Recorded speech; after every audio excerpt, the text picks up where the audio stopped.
in here as well. That's okay. All day. Yes. Good morning, everyone. Good morning. Good morning. Welcome to Embodying Reproductive Justice with Essence Ellis, our CHHSM and JLCM fellow. So let's give her a warm welcome. Oh, we were right. One of us could have hit it. I had to push record. Very true, very true, very true.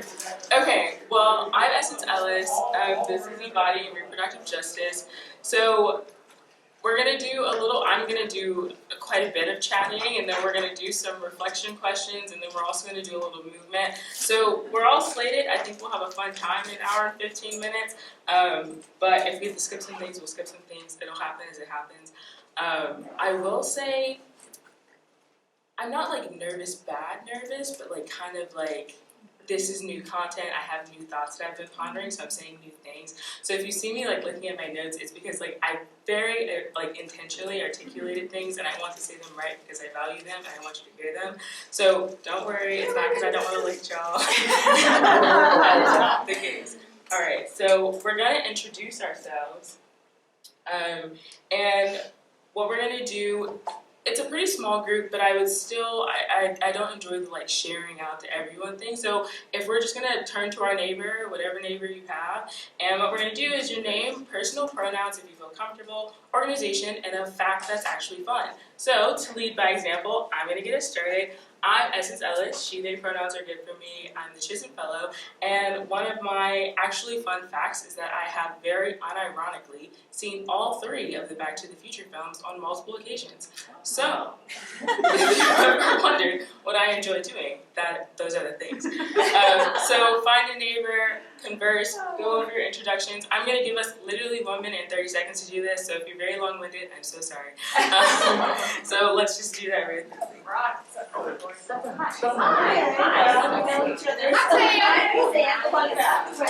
What's your fun? I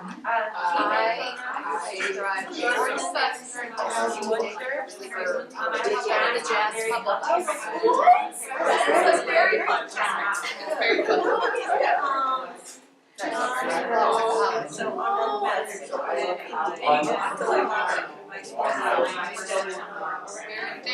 was just like when I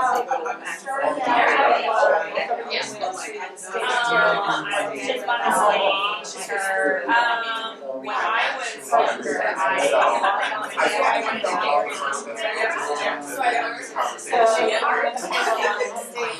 like it a lot of like some big extravagant like beach readers and we should have we went on a break together. We should take a show on the road. Yeah.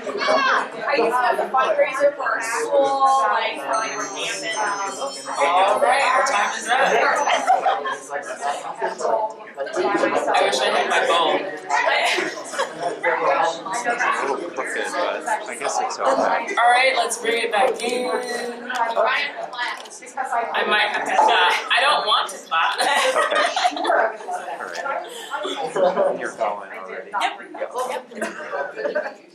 So, our time together, like the foundations of both embodiment and reproductive justice, should be intentional. Knowing why you're here and how we've come into this conversation is deeply important. So these are our questions. If you have a pen and paper, maybe you want to write down your answers. If you have your phone with your note app, maybe you want to type them out. So why you came to this room is one of the questions. You had 2 other options. And so why are you here? What is exciting about this conversation for you? What do you hope to know when you leave? And how do you want to feel in your body when you exit this ballroom A? And I want you to tell the truth to yourself, because we're not sharing this out. These are really just for you. And they're yours to keep, because as we move through the rest of this hour and 15 together, your responses to these questions are what you should use to stay grounded in this present moment that we're sharing. So I'll give us 2 minutes. Sometimes the answers come really easily, sometimes they don't. And with the time that you have left over, just take some time to reflect on them, think about them, maybe breathe into them, and then we'll get rolling.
Alright, so I hope you have them with you. I hope they are in you have them in mind. And so what I'm going to do is, I kind of broke this up into pieces. So I'm going to give the basics of both embodiment and reproductive justice before explaining the ways that I kind of see them working together. And so we're going to get started, where's that clicker? We're going to get started with embodiment. So the practice of embodiment invites each of us to prioritize how we experience our bodies. So being grounded in your body, understanding its reactions to the world around you, and honoring all that is our physical bodies. And so some may compare the practice of embodiment to mindfulness, but they kind of differ in the sense that embodiment, as both a movement and a practice, is grounded in transformation. So transforming who we are in our bodies, how we honor our bodies, and the space we create for others to do the same. And so Prentice Hemphill defines embodiment as what is currently practiced or habituated in us. It is also the process of becoming more aware of practice behaviors and developing relationship to the rhythms and impulses of our own bodies. So on an individual level, embodiment is a lifestyle that can include making time for radical rest, that resists a workaholic kind of national culture that I think all of us are pretty familiar with, or practicing intentional movements that aren't based in like fulfilling fat-phobic aesthetics of what we think our bodies should look like, but really just moving to feel good and to move. And also to maybe do a consistent meditation ritual that keeps you present in your daily life, which I like to do them sometimes throughout the day. Sometimes they're just 3 deep breaths. We'll get to that later.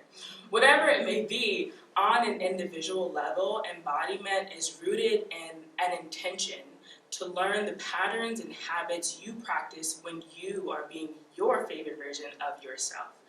On the other hand, when concerned about the collective, about our communities, embodiment as a movement parallels transformation justice, which, as a very basic definition, is a response to harm or violence without causing or perpetuating more harm or violence.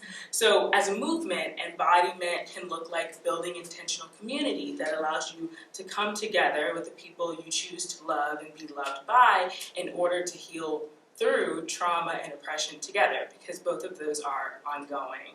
And the examples I've witnessed of embodied communities, this includes understanding and implementing healthy boundaries by viewing love itself as its own critical practice, because the love we need as a society, which you can touch on really beautifully, requires work.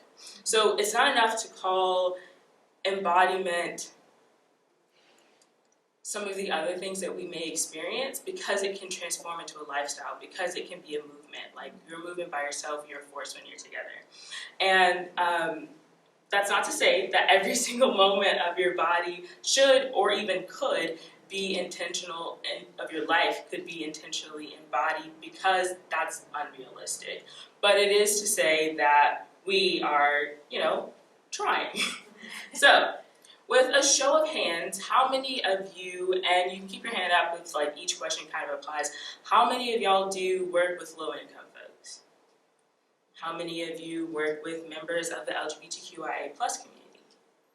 How many of you tackle or address food insecurity? How many of you have coworkers or you yourself work in violence prevention? Yeah, that's a good show of hands. So all the work that you do concerns or is a concern in the minds of those who do reproductive justice work. It is a concern of the movement. And I'll get around to telling y'all why that is so, but I do have to set the scene. So Loretta Ross, one of the mothers of reproductive justice and a co-founder of Sister Song Women of Color Reproductive Justice Collective based in Atlanta, Georgia, defined reproductive justice as the human right to maintain personal bodily autonomy, have children, not have children, and parent the children we have in safe and sustainable communities. This definition itself is fully sufficient, but most conversations around reproductive anything kind of begin and end with abortion. But abortion, especially in a reproductive justice context, is not the full conversation. And so when we move beyond abortion, which is important and we should fight for that legislation, reproductive justice is a human right that goes beyond just choice. It's about access to contraception, comprehensive sex education, STI prevention and care, alternative birth options, adequate prenatal and pregnancy care, domestic violence assistance, adequate wages to support our families, safe homes, and so much more. And so this conversation kind of involves all of us, but too often most individuals don't join the reproductive justice conversation until they are directly oppressed or negatively impacted, which is what we're seeing with Roe v. Wade, because Black and brown women, low-income women, women in the South have been yelling about this for years. And we've been talking about it, it's been in conversation, and it's only now that it's kind of at this national forefront that everyone feels panicked, but you shouldn't. People are doing great work. We can get through this. And so also, another aspect of that is some people don't know that the movement is already has their well-being in mind, because the framework of the movement itself explores the way race, class, gender, ability, nationality, and sexuality intersect to ensure, like Dr. Pollard was telling us, that no one really falls through the cracks. So when I said many of you are already doing work that intersects with reproductive justice, I meant because the movement itself is concerned about the well-being and sustainability of our communities as a whole, all of our work is reproductive justice. We are all doing a nice little tango together. We do have some serious work to do on the bodily autonomy piece, which is why I enjoy putting embodiment and reproductive justice in conversation with one another. And so I'm going to get around to the ways I kind of imagine or envision the two working together, but there is one big hump that I think a lot of people spend a decent portion of their lives working through, and that is the taboo and shame that has been attached or projected onto our bodies. So, pictured on the, I'm going to drink some water. Give me 1 second. So pictured on the left is The Creation of God by Harmonia Rosales. It went viral, I think in like 2017, 2018. She is a Afro-Cuban American artist based in Chicago. And I believe some of us may be familiar with Michelangelo's The Creation of Adam, which inspired this recreation. And so when asked about her piece, Rosales explained how important it was for her to replace white figures with Black women to empower her own daughter and other Black women and women of color, but also to, quote, recondition our minds to accept new concepts of human value. And so, personally, I'm not very interested in people's thoughts or opinions on the piece itself, but more so, I've been intrigued with the backlash that Rosales faced from the religious community. Many were deeply scandalized by this painting, calling it disgusting, a disgrace. Some even, very ironically, called it cultural appropriation. Even though The Creation of Adam has been the butt of many comedic jokes, and that is a huge shout out to The Simpsons and Arrested Development. So, why is it so alarming to see the image of a Black woman as God or Venus instead of Adam?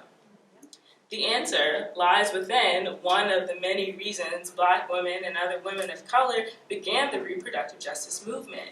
It is the between space of hypersexualizing or fetishizing Black bodies and demonizing Black women's bodies in particular, categorizing us as either the promiscuous Jezebel, the asexual Mammy, or the overbearing Sapphire. When one lives in a body that has been widely viewed or as a commodity, both within and outside of its own community, it's easy to disengage from your body, to live within our minds and internalize the shame of how others perceive us. And I think many of us understand what that can feel like.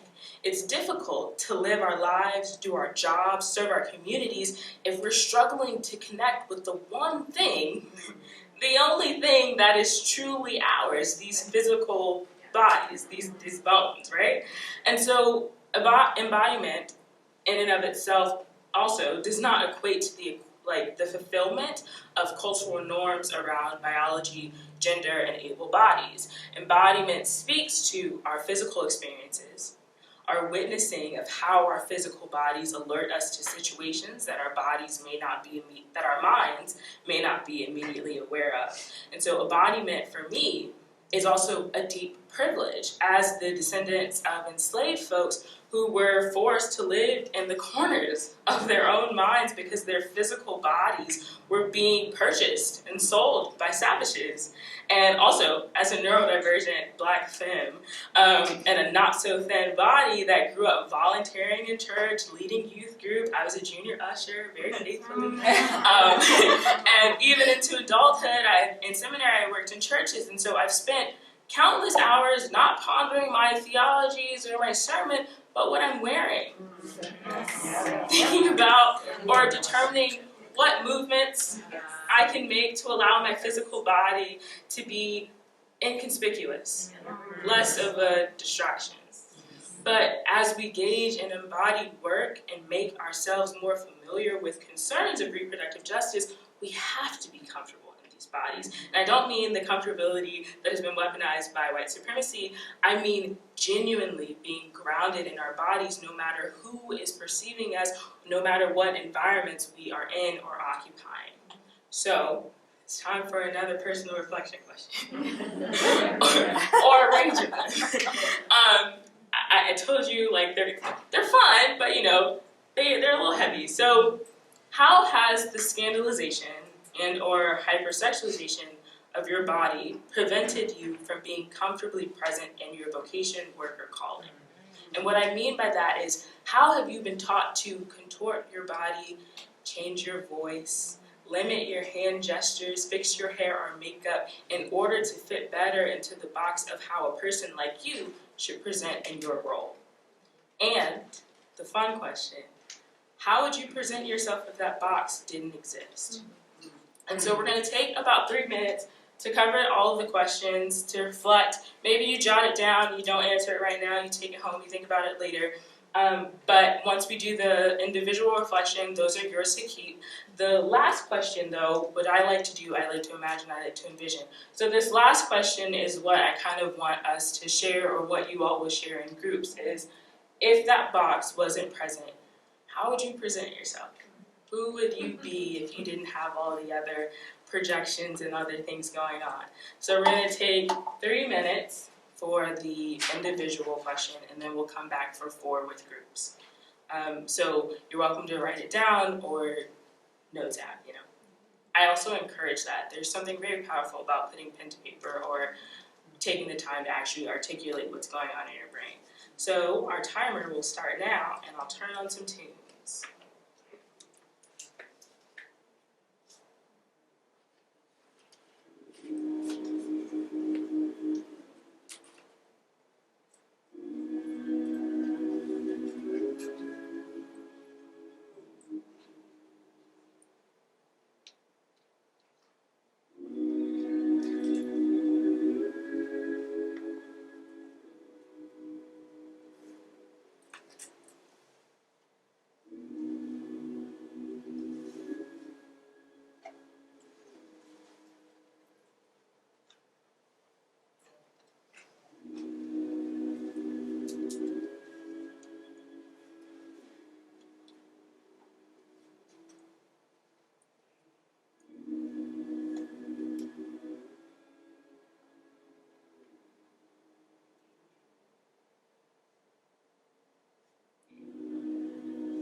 know, I was taken aback by that one. Yeah. All right. All right. So we're gonna gather in groups. I'm also gonna come out here, and we're gonna take 5 minutes to just chat, see what comes up. Maybe if you don't want to share your answer, you can share what it felt like to actually discover those answers. Did they come easily, or did it take a little while to dig around and see what they were? And we're gonna take 5 minutes. When I get back up here, that means we're done. So stop talking about it. Let's see. I would love to talk with them.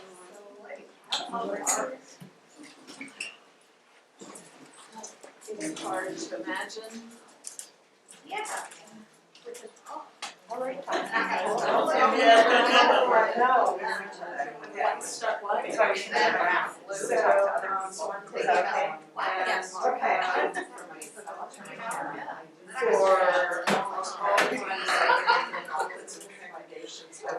I wrote about my job and I did the road intentionally to avoid the issue.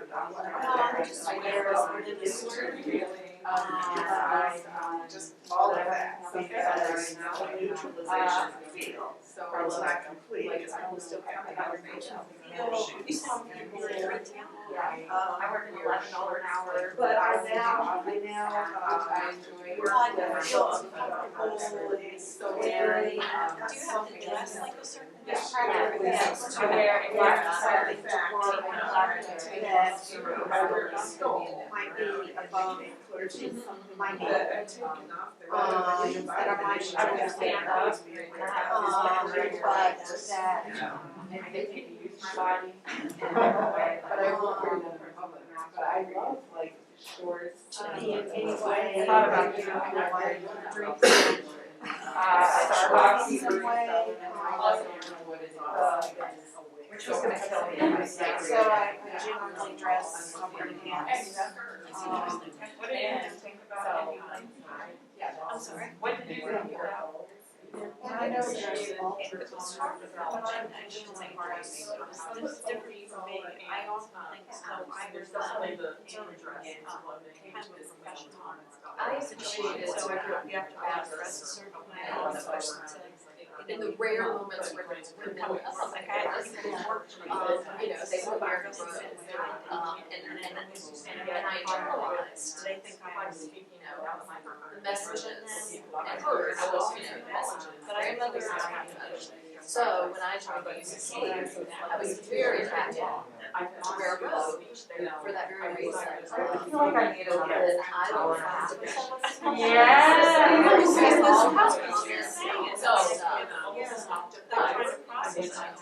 You don't think about it.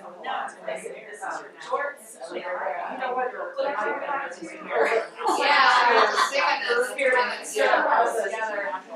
I was thinking about like my mom and our dad were like, my sister's like, and then soon after our relationship, I was like, It wasn't hard at all.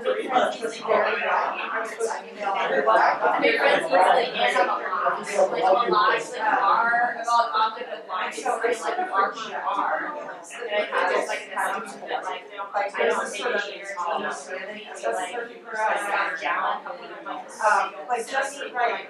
I did. Just like I don't know what colors are this. Like I like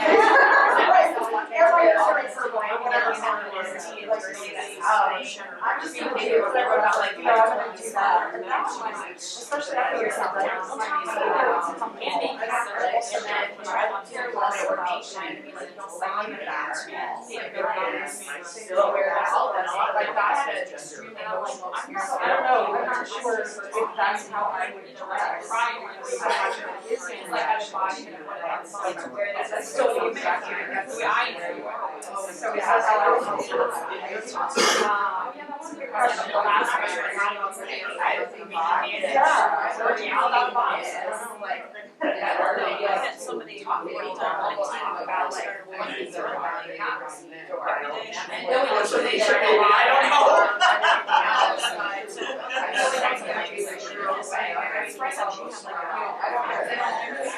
And so I asked her, I just do it and you go, yes, and I go, yep, exactly. Yeah. I ignore it and I like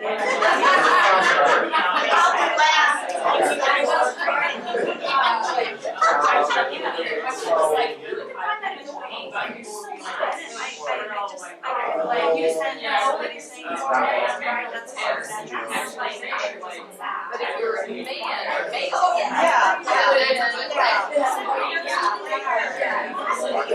I graduated in 1985, and in the class, the teacher had a dress. I studied finance, so Wall Street. They had a class on the dress for Wall Street. What did they tell you? Black, suit. I said, blue shirt, white shirt, red tie, black socks, black shoes. And I remember for years, I was dressed like that. My wife, she brought color into my wardrobe.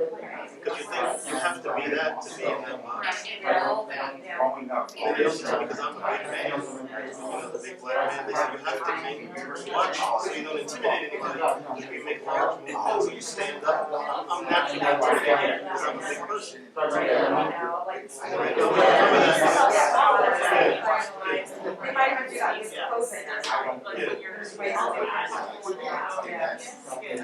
All right, let's bring ourselves back in. That took me all the way back,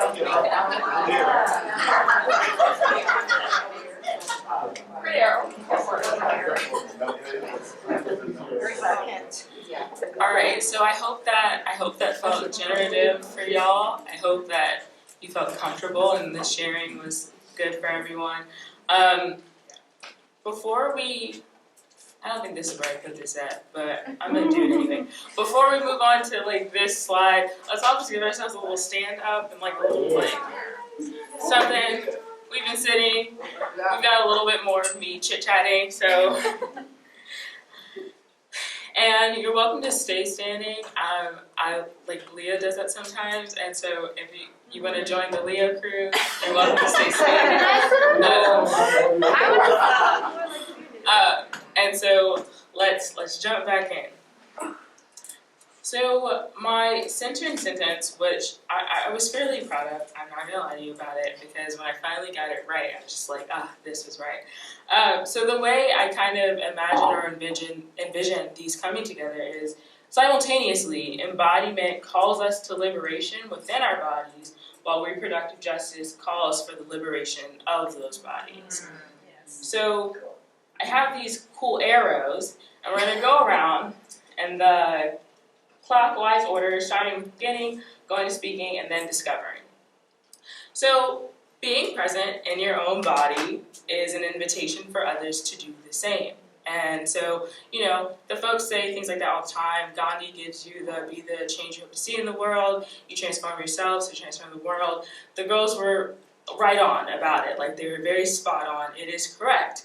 I've learned within my own life, very recently, honestly, within like the last 2 years, people take a pause when they realize just how serious I am when I say I listen to and honor my body. If this bag of bones is not up for it, it's not happening. I will also say that I've taken the time in therapy and in mindfulness coaching with Nicole to clearly recognize when my body itself is kind of saying like, we're done, and then my mind is like, no, like we got a little more in us, or when my body makes a definitive statement, we're done, and my mind is like, all right, yeah, we're done. You're sure? And so that type of awareness, being deeply attuned, is a quality that others can clearly recognize, and it's a skill that we should all have the time and space to strengthen. It is also a skill that we can learn with our neighbors. It's great in community, and it's something that we should teach to our children, because when we genuinely respect and ground into our own physical bodies, we can understand why it is the deepest disservice and disrespect to prevent others from doing the same. Because when you know what it feels like to really sit in this body and to really feel present, feel proud, feel attuned to this body, you would never want to take that away from someone else. silence. When you know what that feels like, you would never want to be a reason why someone can't access that. And that is a direct shout out to trans folks, to queer, genderqueer folks, and all of our siblings that live outside of the binary, because they, and body and mind, are more than valid and they matter. And we should say that aloud more often, which leads us to our next era. Speaking up and out when other people's bodies are being endangered, we can't sit in silence. Because as many of you probably know from experience or from being heard, or maybe you were silent, I know I've been silent quite a bit in my life. Silence in the society we live in is violence. And it may be passive, but it does allow violence. And so this arrow in particular can apply to just about any and everything from the interpersonal to the systemic and the systematic. When you see an elder of Asian descent being treated horribly as a direct result of the hateful narratives that were spewed about the origins of COVID-19, it's up to us to say something in that moment in real time, not like a Twitter thread of reflection later, like really right then. When parents are being threatened with policies that would criminalize them for affirming the gender of their children, it's up to us to find out who's organizing, what they need from us, and to be with them, be in community with them. And the list, as we all probably know, really goes on and on and on. And then finally, my personal favorite, discovering our pleasures and building communities with them in mind. It is to identify who and what brings you pleasure, and to build community, protect your community with those things in mind. And so our bodies do a great job of notifying us of those things. They're the feelings, it's the witnessing of those emotions, the consistent dread that you feel after, or you feel before, getting on a phone call with that one supervisor where you're just like, all right, God be with me. or maybe it's the really deep-seated wave of fatigue that comes after an intense therapy session. Like, wow, I didn't know we were going to get to that today, but I guess today was the day. Or my personal favorite amongst these is like smiling when you see like little children who are like surprisingly very coherent, very like, they have many things to say, and it's just like you can't even like resist smiling, or like you can't say like, please stop, because it's just funny to see a little toddler who has opinions and thoughts. I think of my little cousin, she's a very big personality. It can also be like the deep serenity of sitting in the same pew every Sunday for years and years and years. I know when I go back to my home church, which is not very often, I sit in the same place that I've been sitting in, sleeping during Easter services since I was a kid. And it's something about it just feels good, even if I'm not feeling the sermon, even if the music is a little off. I'm in my seat, I'm in my pew, I'm here, and that feels good. That's right. And so our bodies signal to us what works well, and listening to those signals can make life a great deal easier, not just to avoid fatigue, but to identify joy and all the other soft and gooey stuff that we deserve to experience in our lives. I will warn though, some of the activities or people that bring us pleasure are not that great in excess. So, as with all things, we must practice moderation. Adrienne Maree Brown has some awesome things to say about that balancing act in a book called Pleasure Activism that could be really helpful on that front. It's one of those books that have really grounded me, especially throughout this pandemic. And so, as stated in my centered sentence, say that 3 times fast, all of these and many more are examples of how embodiment and reproductive justice come together. And they must happen at once, hand in hand. And my favorite visual to explain this, up in that top right corner, is the West African Unity statue. And so the first one I ever saw was actually fashioned as like a stool.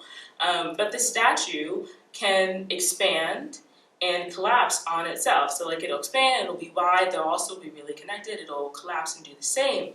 But you can't pull one of the little figurines apart from the others without practically breaking the statue.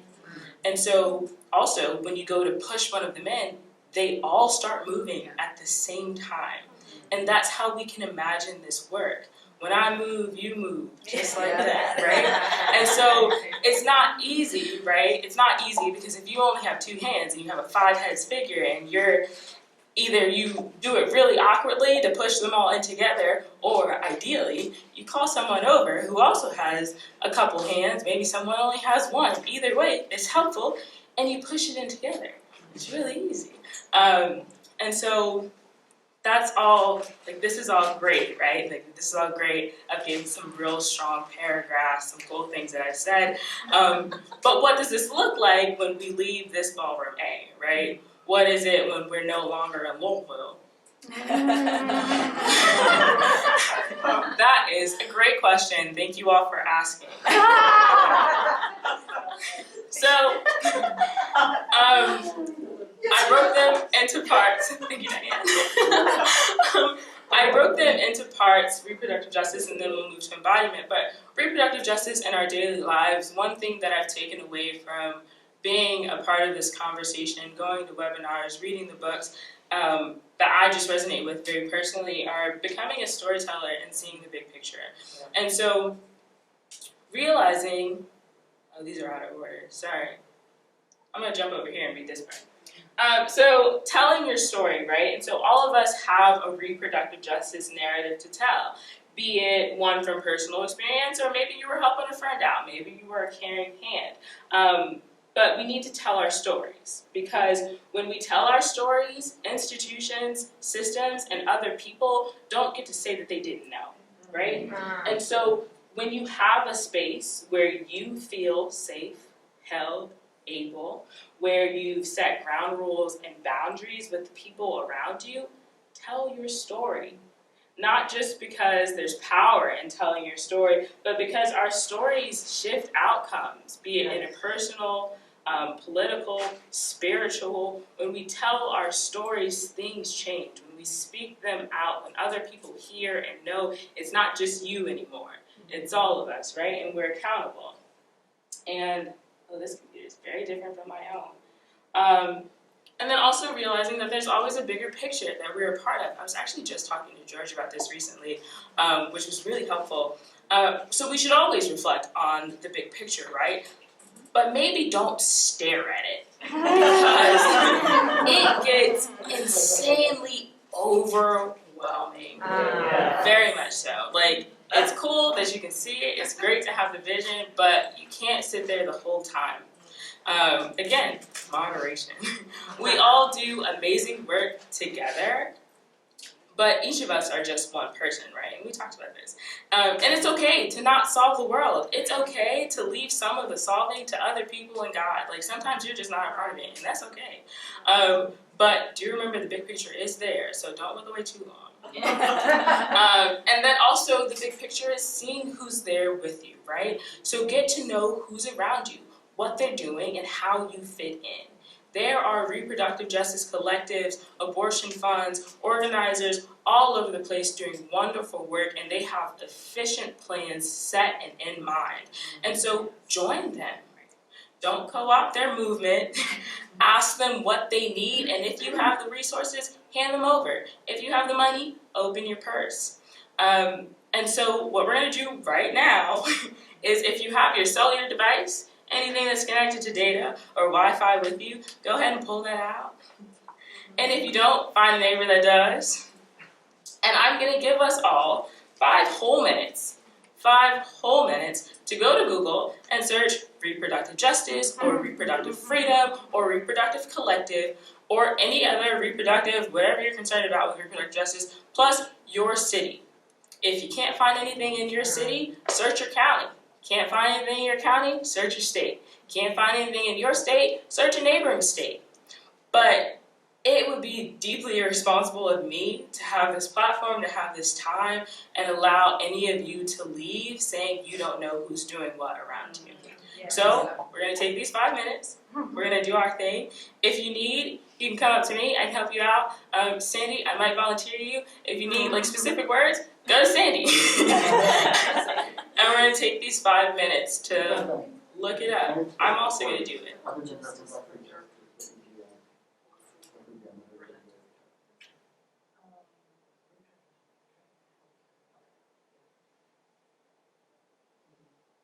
And when you find them, if you find one that's cool, look at their mission, their values, that type of thing.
Apparently, if you add organization somewhere in there, you might just find a whole list. That just happened to me.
Okay, so I did just glance at the time, so we're not going to take quite 5 minutes, but give yourself like 30 more seconds, and then we'll gather again.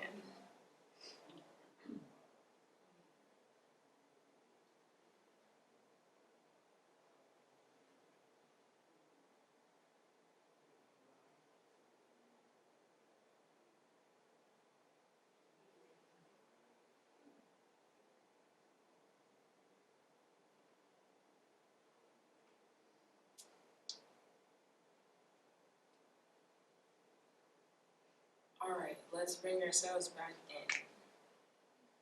So I hope some of you found some cool organizations.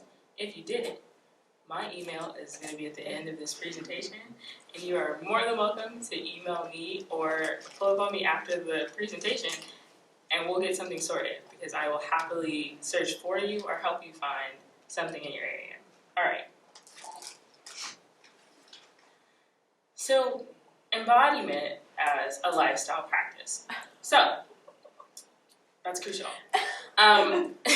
Despite wellness becoming one of capitalism's many facades, like people are paying crazy money for like green juice and hot yoga classes or like beer yoga classes that are like not grounded and like being culturally appropriate. But many of us can do embodiment or branches of it for little to no money. So it doesn't need to be the first one, my favorite, or I have lots of favorites. Breathe intentionally. It doesn't need to be a 45-minute completely silent session. Intentional breathing can be 3 deep breaths, sitting at your desk on a Zoom call, camera on. You can do those 3 deep breaths right there. It can be an audible sigh. I love audible sighs. Sometimes people get concerned because I do them a lot. Like the sometimes it just comes to me. Like sometimes I'm not even thinking and I do it and I just feel so much better. It can be breathing into your movements as you're like lifting weights or you're at the gym or you're on your fun little morning walk. It can be one really great breath before you fully open your eyes in the morning. If done with intention, it can always do you well. And so touch and being touched, let me take it simple. Be it intimate or platonic, consensual touch is deeply healing because physical touch deprivation is very real. So my own little vignette story. I feel like everyone's sharing that, and I'm so happy I get to do one. So it didn't feel very lucky at the time, but when COVID started, I was stuck at home in Virginia with my entire family. And when I say entire family, I mean my maternal family lives within a 25-mile radius of each other. We are all there all the time. And so when I was finally able to escape, I was thrilled. I scurried back to New Haven, and I actually ended up moving into my own apartment, which was completely fine. I was doing my thing, living my life, but something was like off, like something was weird and off. And I knew it couldn't have been loneliness because I never feel lonely when I'm alone. Like, I mean, rarely feel lonely when I'm alone. Like, it's usually a really great time for me. And so one day I was scrolling on social media, I forgot which one it is, but I saw this post about like giving yourself a hug. And I was like, I'm not doing anything else. Like, I'm clearly just strolling with myself and me, so I'm gonna try it. So I gave myself a hug, and within 10 seconds, I was in shambles, like wailing. I was in tears. Like, I was sitting on my couch, like it was like the one where you're like gasping. And so I texted my friend Jaquan, who lived in the same building as me, and I was like, "Can we meet in the hallway for a hug?" And he was like, "Yeah, of course we can meet in the hallway for a hug." So we did like this like really long hallway hug, and we started doing them a lot actually because we were still like isolating all the things, and so that kind of kept me for a few months because I was in my apartment, my little 900 square feet, just me. So identify the people that feel comfortable, that you feel comfortable touching, and vice versa, and hug them. Sit obnoxiously close to someone for 5 minutes. Cuddle, hug, kiss your lover, and more, because a simple touch could honestly be the end of a garment for you one day. And that's okay. And those can get you through months. So take them, do them. And last, but most definitely not least, and I really mean not least at all, define your boundaries. In my understanding, maintaining healthy boundaries isn't about keeping people or things out. It's about naming and executing the limits or boundaries you must practice with any person, place, or thing in order to have a functioning relationship with that person, place, or thing. I believe we're all fairly familiar with this one in theory, but in practice it may need a little work, and that's okay because as long as we know, we've already taken the first step. And sometimes that's really honorable. So with all of these, we must remember that practice makes permanent, not perfect. Because embodiment as a movement, as a lifestyle practice is a skill. And skills don't come easy. I do love when I can do things immediately, and I'm just like, yes. But the things that don't come to me immediately do make me frustrated. I do get upset. But if you keep trying them, right, and you keep doing them, you get a little better each time. And so generative somatics tells us that when you do something 300 times, it's a habit. When you do it 3,000 times, it's embodied. And so now we're finally gonna have a little fun. And so one thing I've learned over the last few months is that my physical practices of embodiment are not very typical. My former teacher, Prentice, always emphasized that embodiment is about tapping into the remnants of culture, ritual, and survival that have been left in our bodies by our ancestors. All of the comings togethers that have made our physical body, our creation, possible. And so my ancestors swayed in hush harbors. They sang spirituals and work songs and aligned the rhythms with their bodies and the movement. They clapped their hands together when their drums were taken away, and we still yell out no music when the speaker system stops working. So, my personal daily embodiment practice is dancing and singing in my house, and it's very aggressive. Sometimes, I imagine that I am Beyonce, and I'm on world tour. That's really great to me. And, I put my AirPods in, I turn my playlist on, And I give myself this 10 minutes. When I'm done, I do a little body scan, some affirmations, some prayers. So we're gonna do that. We're gonna do the Cupid Shuffle, which I believe many of you may be familiar with. If not, worry not. The song comes with instructions. And, which means you don't have to freestyle. And then when we're done, we're gonna sit ourselves back down and we're gonna do a body scan. So as we're doing the Cupid Shuffle, to the right, to the right, to the right, to the right, just let yourself do it. And I promise you, none of you are gonna look more ridiculous than me because I dance like someone's auntie. And so we'll be completely fine together. So we're gonna move these. I'm gonna start the song because it takes them a while to get to the instructions. And we're gonna move these chairs and then we're gonna do the Cupid Shuffle for 4 minutes. Not the whole time because the full 4 minutes is a dark circle.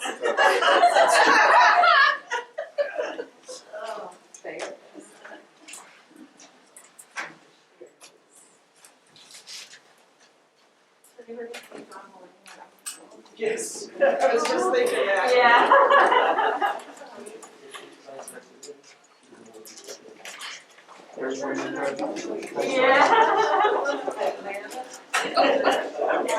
Yeah, sure. It comes with instructions. We'll follow on. We got a brand new day. How do you do?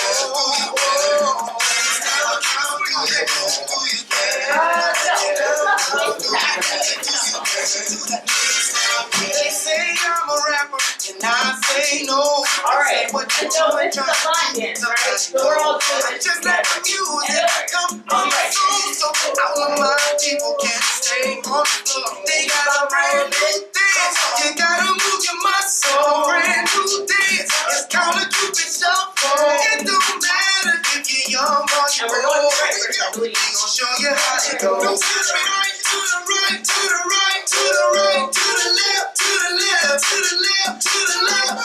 And we're gonna turn. Kick down, walk it by yourself. Yeah. Walk it by yourself.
Alright, don't worry about putting these chairs back because we're the last group in here. Just find yourself a chair and sit down.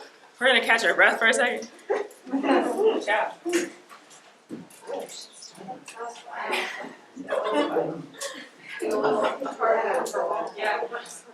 Yeah, 4 minutes. And some people do the whole thing for 4 minutes. Whoa, it's a lot. That's crazy.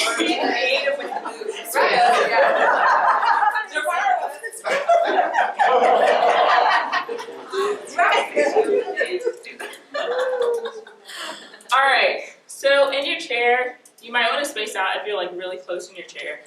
But hips length apart, I'll do a little demonstration. Once your feet kind of planted, you can also be wider if you want, however you'd like. Hands can fall wherever they like. And give yourself a few beats to catch your breath. Give a moment. And when you're ready, you are welcome to close your eyes or do a soft gaze.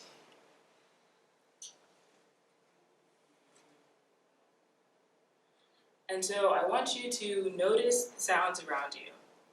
Maybe you hear each other breathing, or you hear the workshop in the next room. And without trying to control your breath, become more aware of your natural pace.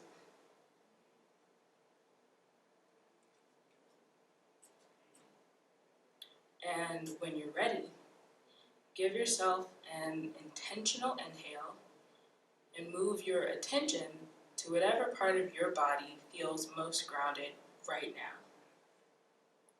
Maybe your feet feel well supported by the floor, or your palms are resting well wherever they landed. Whatever it is, give your attention to that grounded place and breathe into it.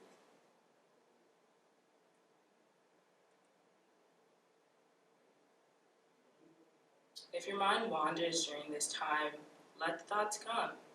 Say hello to them and say you'll get back to them later. Then return to breathing intentionally and to your grounded place.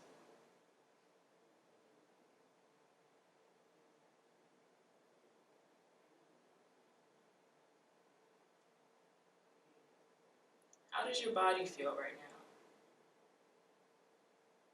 Is it tingling? Are you feeling familiar sensations or new sensations? Does your heart feel giddy or doing something a little silly? Are you maybe feeling some tiredness from participating in something like a conference that you haven't done in a while? Whatever it may be, just feel it. Witness the happenings in your body.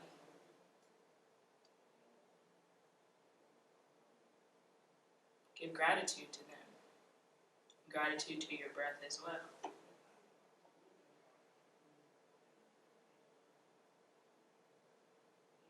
Keep breathing. Give yourself a few more breaths, however many you feel are necessary. And when you're ready, give your hands a little shake. Roll your shoulders back. Take one last deep breath and open your eyes. So, here we are together. Thank you for doing that with me. I was really just excited to keep it short. So, we have one last little interactive get together. And I did do this nice gift and call it discussion pairs. And so I would like it if you got into pairs, but you don't have to. If you want to get into groups of 3 or 4, that's fine. But I just want to give us a few minutes, like 5, to answer the question. In what ways can you imagine embodiment and reproductive justice interacting and or intersecting in your communities? This can be in your work, or this can be in your daily life. This can be in both. But what ways are you imagining? What ways are you envisioning? Because the imagining matters. The imagining is one of the really fun parts. So we're going to take 5 minutes to do that, and then we'll wrap it up.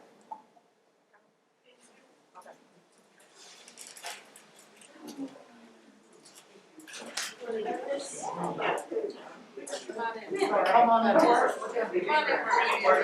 Okay. Two quick I see using this.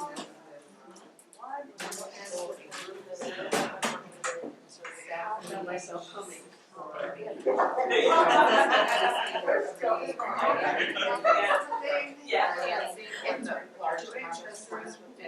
Something that I really feel is going in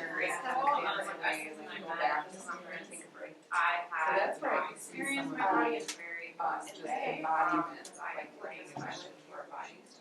And that's all that's in the direction. Making me think of the kitchen I trained. She just wants to give more I bring to the next level. You know how people want for it seems like my friends from this room for so yeah, actually so it's all about right. It's like sort of you need to exercise like a big extension and actually take care of your body. Actually that's not much.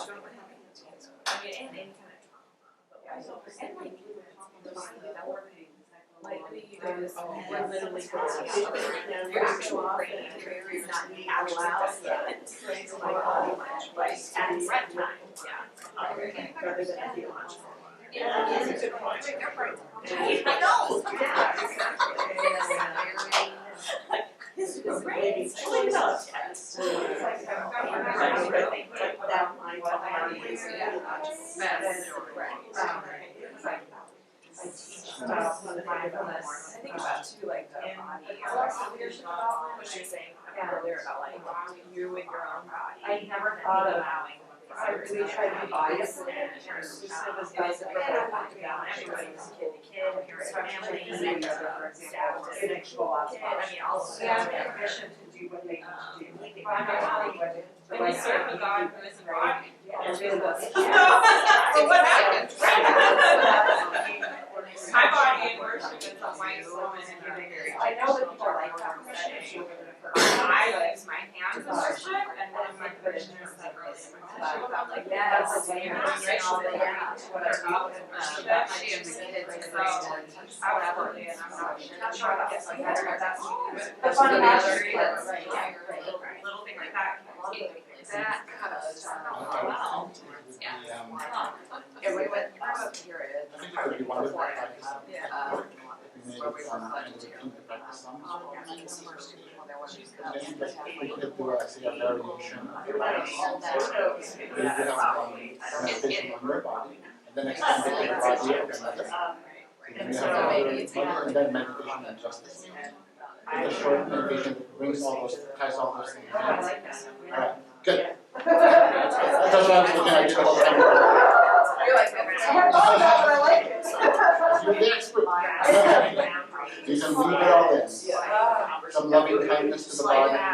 Just to learn to always And the meditation on justice. the cause is so Meditation on words, I guess, is related to justice. And So like whenever you're on like really Fine. but yeah, so I like this from the camera, that's what I mean, so everyone else is like, you know, just like, with a code paper. yes, anytime, yeah, and so it's like, you know, it's gonna go, but at the same, but like if we're not, then I know, like, and like that like brain desire to it, and it's fullness, There are, you know, it's just like on the ground. One more minute. Yeah, out of the resurrection. With the Now, in our day, guys who promote. right, like, so that one thing I think is wrong that place of Direction, that we can do this every time. find out Three for power power, guys or or agendas. And then they can. sometimes, I mean, my. That's very good. Right. But they are, that's why we go on, they were doing something new, yeah, and then they, I guess. Is that the standard, or is that more, like, what are we doing for, how are we treating our, for the right and with the values we talked about for everyone else? Do we have that? That's right. And like talking about the leadership study, push back into slightly gender to it.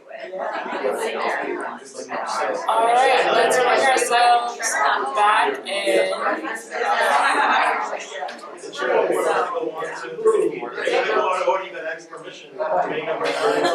I know the groups are probably really fun, but we are down to our last 5, well 6. Yeah, she's in there.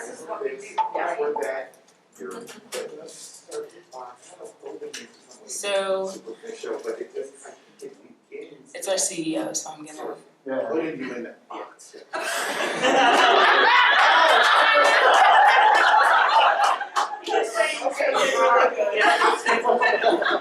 It's like, So CEO, take an extra minute. yeah, it's like, you know, it's fine. We can let that one go. So these are some resources that have been really good to me, both as grounding resources and great introductory resources. So some organizations that have been really cool, the Embodiment Institute. I actually did an embodiment course with their founder, Prentice Hipfield. They are amazing. I say they because Prentice's pronouns are they. And it was just great work. They're now offering embodiment courses that are like specific to trans folk or specific to Black folks or about leadership and justice. Generative Somatics also offers kind of similar helpings. They do a lot of transformation and environmental work actually, and so they teach leaders about why generative semantics matters to their works and what it means. Wow, what's going on? It's like a frog. But they do that type of thing, and it's really great work. They like train people to do this. They have different chapters in different places, so it could be cool. And Sister Song is one of the first reproductive justice collectives that I ever learned about. And you know, they're not perfect, no one is, but there are also a lot of other people doing the same similar work. I know some of you found them on your cellular devices. So those are great, and also some books and podcasts. I mentioned pleasure activism earlier. Meditations of the Heart by Howard Thurman. The man of God really had great things to say, and they're almost timeless. And they're so deeply helpful, and as someone who struggles with theology very often, it is an ongoing fight for me. Howard Thurman has been a consistent friend. I'm very grateful to his ancestry. And also Killing the Black Body and Finding Our Way is a podcast with Prentice. So there are lots of cool options. My email is also here, so feel free to reach out. If you enjoyed the presentation, if you wanted me to give it a organization, I can do that. I can make it specific to you. The options are there. And that's it. That's the end for us. So we do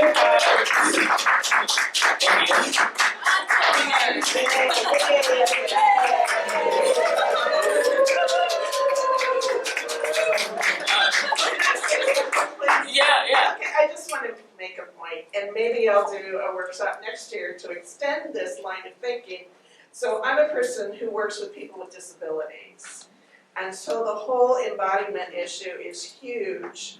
I work with people with intellectual and developmental, often with physical disabilities. So the fact that we couldn't have done the Cupid Shuffle like that. So just, not that I thought that was a wonderful it's exercise. actually, I'm happy that you brought that up, because I've been actually trying to find more people who are already doing disability justice, because the embodiment conversation is not involving like people who aren't able-bodied, and it's hard to try to conceptualize that when you don't work with people who have different abilities. And I would love to connect with you, because like this is one piece that I've really been trying to figure it out, but it's not coming easily, and you know, things come about when you're in conversation. So I just really love to even do a part 2 next year, because that would be amazing. Let's think about it. Just one other thing I want to say is that what does embodiment mean when your body is considered deficit? Exactly. From birth. Yeah. You are in what is considered deficient deficit body. So, and also, and hey, I'm not an expert, I'm an able-bodied person, so I learn every day. Yeah. And also, how do we talk about embodiment in a way that doesn't center this like very Christian notion of like healing being the only way that these people can be whole? They're whole already. And we need to meet where they are, because we can, so we should. Thank you for that. Yes, we do have time for questions. That's what I was about to say. Oh, okay. We have 1 minute now, but. I've got podium notes I'm supposed to say. Okay, can I make one very quick observation? Sorry, I just want to say, and we didn't share this in our group, but one, this totally blessed me essence. And the only thing that I think was missing, and it's not you, I noted early on that there are only 3 males in this room. No white man. No white man. And no white man. No definition. And I didn't even pick up on that one. So I just, it's interesting the conversation, because I actually was going to float, and then I felt uncomfortable leaving, because I'm like, I need to stay and be present here. And it surprised me that we didn't have more men here. So I just want to call our attention to that. Sandy. You're so fabulous.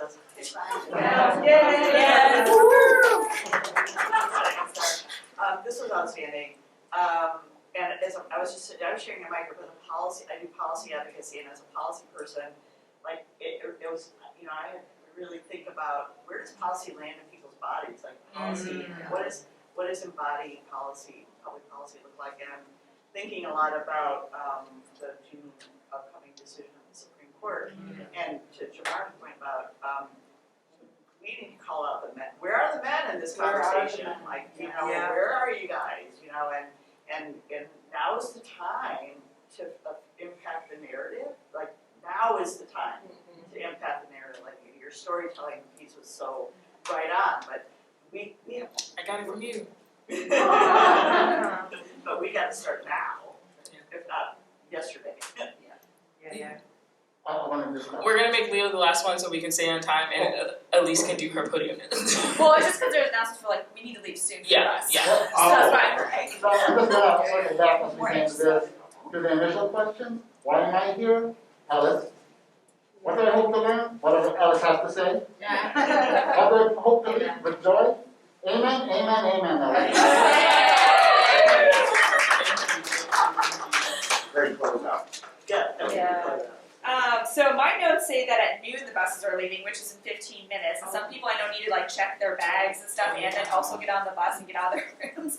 But the app also says 12:10. So so maybe being safe to make sure if you're taking the bus to Muhammad Ali Center to get there downstairs by noon. The buses will return to the hotel at 5. So for after the tour, so if you needed to get away back, there is only one bus. So if you need to get back, then take an Uber or Lyft or something. And then checkout's at 11. So hopefully, if you already know, if you need to check out, hopefully you did that already, I guess. But yeah, thank you so much. Thank you.